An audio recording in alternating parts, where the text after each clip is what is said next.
It seems like every time we turn on the news, we hear about a ransomware attack or a breach on government or a public entity. And Mhm. we need to know what is this and why does it matter to our companies and how can we guard against these cyber attacks? So we have Craig Taylor here today of Hi. CyberHoot, and we're hoping that he can answer this question for us. Thank you, Shelley. Yeah, you're absolutely right. You can't turn on the news these days without a breach. In fact, as we're recording this, we hear about Facebook being down and some other big companies being down and offline today, though there's been no explanation. The FBI has two sayings, or a saying that goes like this, and it's quite common in the cybersecurity industry, but it might be a surprise to your business owners and your MSPs out there. They say there are two types of companies in the world. The first kind of company is those that know they've been breached. The second kind of company is those that don't know they've been breached. There's an inevitability that the FBI has a view on small to medium sized businesses and MSPs that at some point in your existence, you will be breached. Cyberhoot tends to be a little bit more forgiving than the FBI that says everyone's been breached. We sort of think that there's a lot of you out there that might not have been breached yet, but preparing for that inevitability is so important. And that's why we're here today to talk about cybersecurity incident management processes, the organized, reproducible methodology to handling a breach consistently time after time. And it's very important. Okay, so preparing ahead of time um, by creating this plan is the key. Yes. So what goes into an incident Well, response plan? that's a great question, Shelley. And at the beginning, we have this slide to share with you, and it goes through the 5 stages of a breach, handling of a breach, from identification.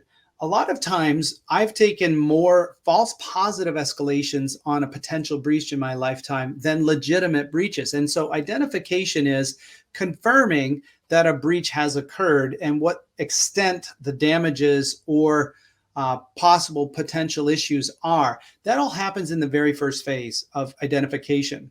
Once you rule something is a breach and you say, yes, we know that we've been impacted by malware, ransomware, a hacker is on our systems, or our website is down, whatever the case may be, you immediately move into containment. That is containing the breach from getting worse, from spreading beyond the systems that it's impacting initially. From there, once you have containment, then you need to eradicate the infection in the site or the computers or the network that you've contained that infection or that breach in within. So eradicating is stamping out the breach, removing infected systems from the network so they can be rebuilt, cleansing the network, and putting things back together once you've removed the breach. From there, from eradication, you move to step 4, which is recovery, bringing these systems back online, testing that they come online properly. This is a key part of having the plan in place ahead of time, because sometimes there's an order of operation to how you need to bring on. First, you bring up the database, then you bring up the middleware, then you bring up the website. If you do it in the wrong order, nothing works. So you need to have these things orchestrated. Finally, there's a step 5 that often gets forgotten because everybody breathes a sigh of relief, everything's back up and running, but you're missing out on a really important opportunity to improve. That step 5 is the revision phase or root cause analysis. Where did we go wrong? How did we make this mistake? How did this breach occur? And how do we prevent it from happening again? What are the opportunities for us to improve, to make ourselves better? Maybe it's in our documentation. Maybe it's in our technology stack. Maybe it's in educating our employee who clicked on a malicious link of some kind. So that, in a nutshell, is the 5 steps of a cyber incident management plan that every company needs to have ahead of time. Preparing ahead is so helpful. Oh, great advice. Great advice. So, does every company need a cyber incident management plan? Shelley, that's a great question because I'm sure there's a lot of folks listening to this that might think, oh, I'm too small. I only have 25 employees. That's for enterprises in the thousands of employees.